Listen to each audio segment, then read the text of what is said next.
And so, Denise, if our viewers have been following the instructions in the prior videos properly, they should be in kind of a nirvana where no unexpected things ever happen in their practice, and it's just sort of rainbows and unicorns, right? Wrong, Bill. We're therapists. Remember, we kind of know that there are a lot of pitfalls that come in life along the way, and that definitely happens in private practice. So one of the ones that I can think of that I certainly hadn't anticipated is here I am in the middle of a birthday party. My family's all around. I've been waiting for this forever, and the phone rings, and it's a client in a crisis. So what do I do? Well, you have an obligation to make sure that that client is taken care of and safe. And it's not an easy thing to get called away from your own birthday party, or worse, your spouse's birthday party. Right. So that is a pitfall that we do have in solo practice, is that we don't typically have anyone to be, quote, on call for us in those situations. Right. And the buck stops here, and it's sort of what I signed up for when I became a therapist. Absolutely. It kind of, in some ways, nice to know that I'm valued so much. Absolutely. So, but there are other occasions when maybe they don't have your cell phone number. Maybe you're hiking in Yosemite where there are no cell towers. What do you do in a situation like that when a client has an emergency? Typically, I always make sure to do two things, Bill. One is, in my informed consent, I let the patient know how emergencies are handled.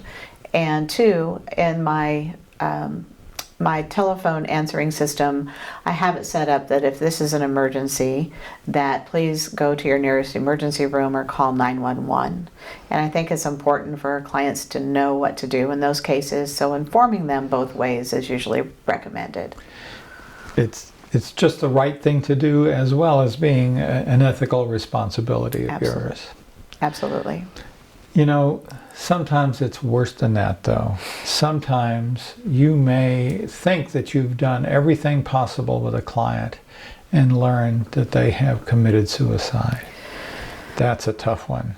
That's a tough one, Bill, and I haven't personally been through that situation, but I know therapists who have, and perhaps you have.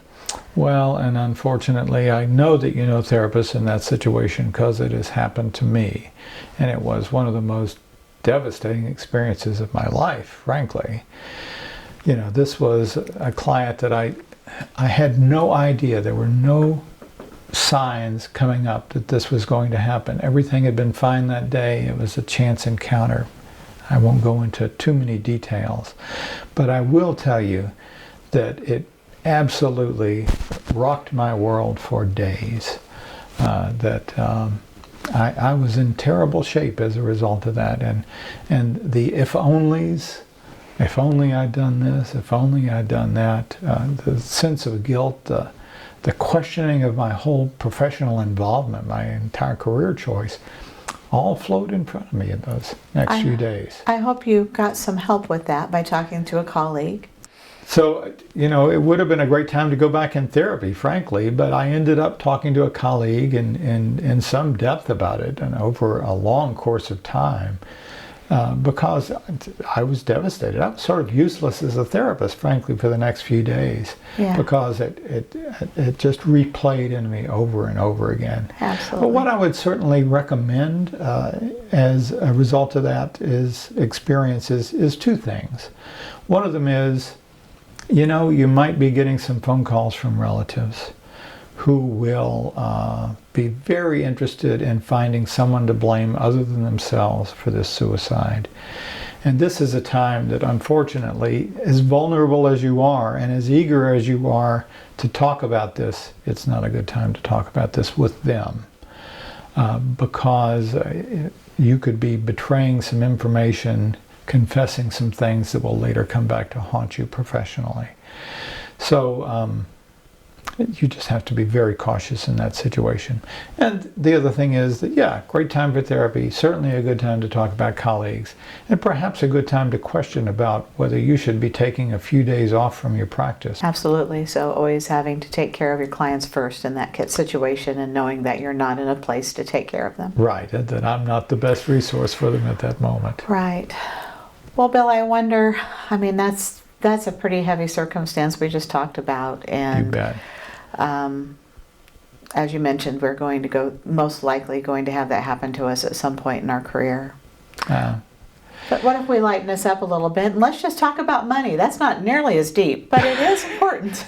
It is important, especially if you're going to stay in practice for a while.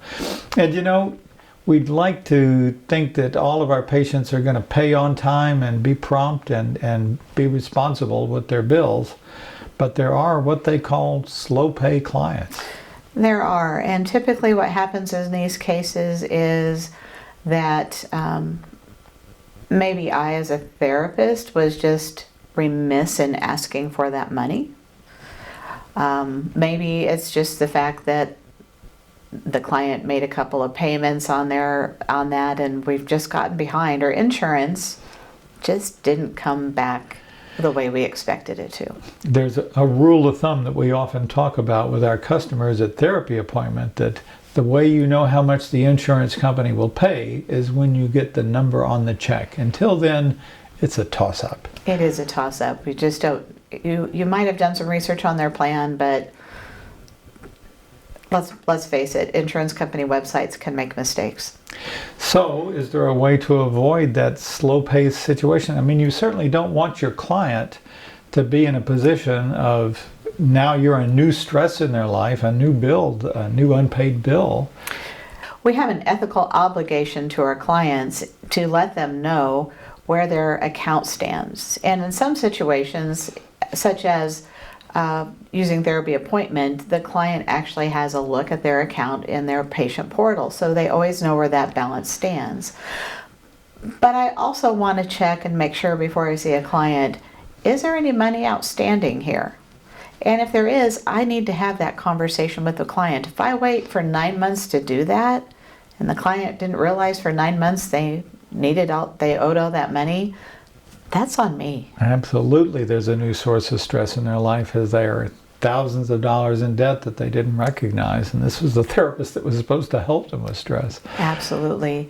But there is a solution in that, and that is a therapeutic conversation needs to be had. And you, as a therapist, might decide that you are going to give your services to some clients as a pro bono. Yes. Or a reduced fee. It's an option, and if you are already perhaps seeing too many pro bono clients, it's beginning to damage your well-being, then a referral to a community agency might be in order, especially if it's a chronically mentally ill person that you realize at some point they're going to run out of resources. And again, I don't want to be a new source of stress in their life. So the slow-paying client may have stumbled upon this by accident and completely innocently. But you know, there are other clients who just plain con you. Yeah, I bet we've both had a few of those in our career. I remember a couple in particular where, they putatively were coming for help, and just for some reason forgot to mention that at some point I'd be subpoenaed to court to be a character witness. And then learning in court, it's not that I didn't get the whole picture. I didn't get any of the picture. I mean, this was an entirely different person. It seems like at some point they would have mentioned the charges against them. Well, absolutely. What an uncomfortable position to be in. I've been in a situation where I've had a new client come into therapy and, tell me that they were referred by another client and gave me their name. And of course, we can't reveal that we've had any therapy with anybody. So your answer is, well, I always appreciate referrals. Of course, I can't confirm or deny that anyone's been in this office.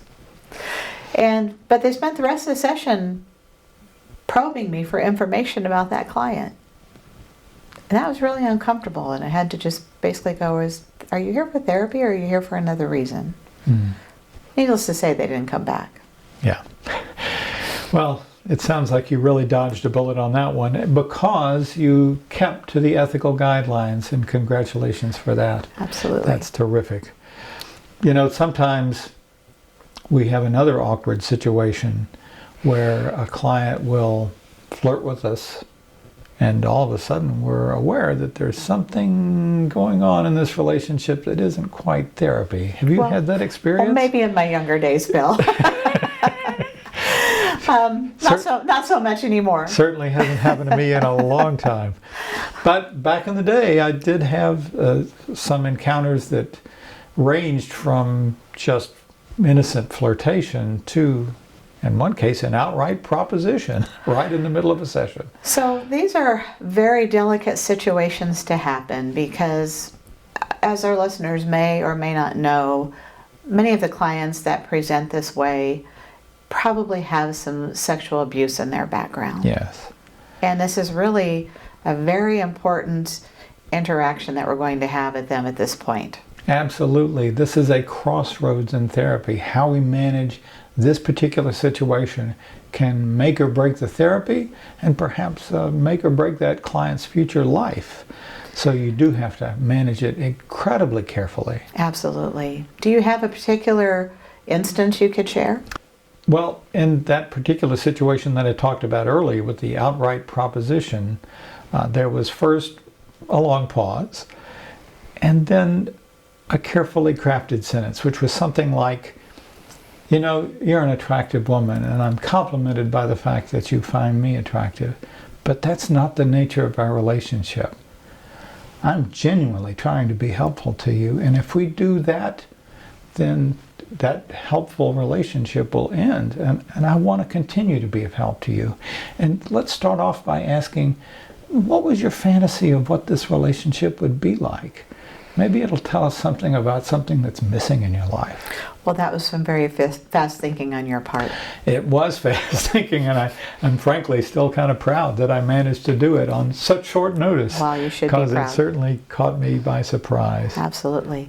Then there's another situation, Bill, and that's about the fact that there could be a client that, as a therapist, you become attracted to. And it sounds like you've had that experience. I have had that experience, and although I knew it was never something I would act on, but I needed to manage that because I found myself thinking about that person in times outside the therapy room. Right. Right. Which is one of the cardinal signs. Absolutely. And another one is scheduling that client for the last session of the day, or lingering at the end of the session instead of ending quickly. These are all signs to yourself that this is something I need to worry about. Absolutely. And so the first thing I did was make sure I talked to a colleague and said this out loud, because it's not something I had any intention of changing that relationship in any way. And by the way, ethically, that's not an okay thing to do. Not an okay thing to do. But talking out loud to a colleague about it and just speaking it seems to make a big change. And also just a reminder of some of the things that you don't particularly like about that person as well. Yeah. that tends to help. There usually are some. That helped a lot. Yeah. And again, you know, what you find out about yourself from that experience could range from, gee, I guess I have some unmet needs in my life that I need to think about or work with my own therapist about. Right. To, at the other extreme, just, wow, this is just a really attractive person, and anyone would be attracted to them and thinking about them between sessions. Absolutely. And that's the end of it. Absolutely. Yet another uncomfortable situation is if you are working with a client, maybe you think you're doing good work, but perhaps you give them an answer that's not what they wanted to hear. They can go online and smear you. They can throw shade from one end of the country to the other online in a way that they never used to be able to do. Absolutely. This is one of those things I think was a little better in the old days, where maybe they would disparage your character to other people in person, but now they can just plaster it anywhere they want to online when someone's searching for you. And Bill, honestly, I prefer to think that most of the people who choose to do this likely are dealing with some personality disorder issues of themselves. So always take that into consideration, but the public doesn't know that, do they? Right. And we're in a real pickle because we can't even confirm that we've ever seen this person. I mean, far less than saying, no, it wasn't that way at all online to try to fight back. We can't even say that we know that person. So we just it's a time to kind of hunker down and try to get as many arrows as possible to pass over your head. Absolutely. And I understand that it is possible to hire, there are some services out there that will kind of help clean that up. I haven't honestly researched how much that costs or if it's even worth it. I suspect in our situation, not worth it. Just hope it doesn't happen to our viewers. Yeah. Is what we can hope for. You know, have you ever gotten a subpoena to court? Unfortunately, I have. And it's a very uncomfortable situation. Yeah. Not something, I avoided it for many years. And thought knocking on wood would help. We continue to avoid that, but no. No.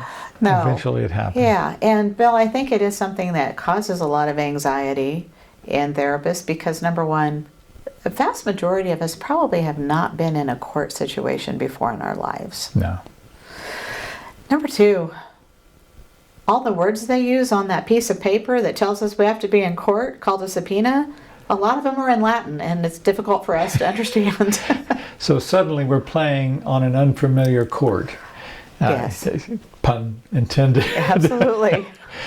But you know, something that I wasn't aware of, and I'm certainly glad that I found out about in time, was that there's two kinds of subpoenas. There are, and it's very important to know this because one of them you can kind of ignore, not really ignore, but if it comes from a lawyer, if when you look on it, it's the opposing lawyer's signature or maybe the lawyer of your client's signature on that, what you have to have is a release of information from your client or anybody, in my case, anybody in that therapy room. Right, and the key is, was it signed by the lawyer? If it's signed by the lawyer, really what it is a fancy Latin way of saying, you know, I'd like these records. Right. But HIPAA still applies, and our professional ethics still apply, and without a release of information from that client, we can't do it. So the proper response is to say, I can't confirm or deny that I know anyone by that name, but if you were to give me a release of information, I'd look in my records. Absolutely. There's another type of subpoena, and this subpoena comes directly from the court or the judge themselves. This one, you have to show up. That's a horse of a different color. A horse of a different color. You have to show up. Right. And even if you don't have a signed release by those clients, you have to show up in this case. Which is an important distinction. You have to show up unless, again, you want to find out what jail food tastes like. But you don't have to talk unless you were ordered to talk. And that's not a bad way to proceed. No, it's not a bad way to proceed. And in that particular situation, I would most likely have my own lawyer along with me. And most malpractice insurance policies have coverage for that because although this is not malpractice, they usually have a lawyer on call that you can talk through the case and talk about what you need to do so that you don't just have to try to guess your way through it.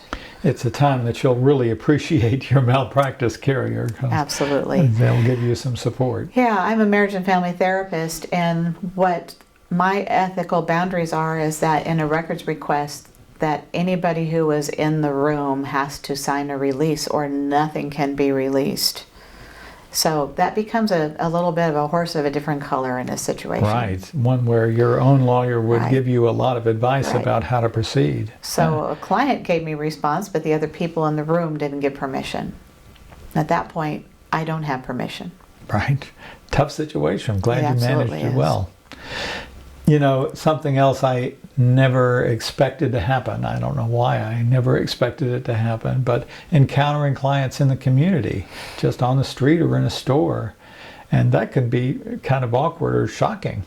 It can. And Bill, I live in a smaller community, so unfortunately it tends to happen on a somewhat regular basis because smaller communities, you just have, well, you know, you might see them at church, you might see them at other places. So Right. It's a difficult situation. And I even had one client get upset with me that I didn't go say hello. Now, can you tell me why I didn't go say hello to them? Well, you can't betray in public that you have a relationship with this person. Correct. That you have a therapy relationship. But that was really on me because it was a client that I had failed to talk about that particular situation with them. They were an adolescent. I didn't really think I would have a situation I would be around, and I just failed to mention it. And they felt very hurt that I did not acknowledge their presence. So what do you usually tell them to prevent that or to forewarn them of that? Yeah. Well, number one, I usually put it in my informed consent form that this is purely a professional relationship, and I have give you the courtesy of complete privacy. So if I were to meet you in public, what I will do is I will not approach you, but you are welcome to approach me if you would like to. That's on you. Right. And some do, and some don't. You know, I had an experience that I still remember, kind of funny in retrospect. It wasn't at the time. So I'm playing racquetball, and there's what they call a challenge court where you just play the winner of the last game. You're just in a line. So the winner of the last game comes out. It's a female client of mine, and you know, my first impulse was, well, I'll just not play against you. It's the next person in line. But then I thought, well, then that's telling the next person in line there's something weird. I thought, you know, the lesser of two evils, I'll just go in and play racquetball with her. Mm-hmm. Well, so we played this game, and in the middle of the game, I'm running back to get a ceiling shot, run into her, and we both fall flat on the ground. Oh, wow. It was a genuine boundary violation. Well, did that how was the outcome of that? Did you have a laugh? Did you both have a laugh about it, hopefully? We both had, neither one of us was hurt, which was fortunate. But yes, we did kind of laugh about it, and of course talked about it in the next session and what it is to, you know, what was her experience like to see me in the community and vice versa. So kind of making it a part of therapy in that way. Good. You know, yet another problem that can show up that many therapists don't expect is burnout.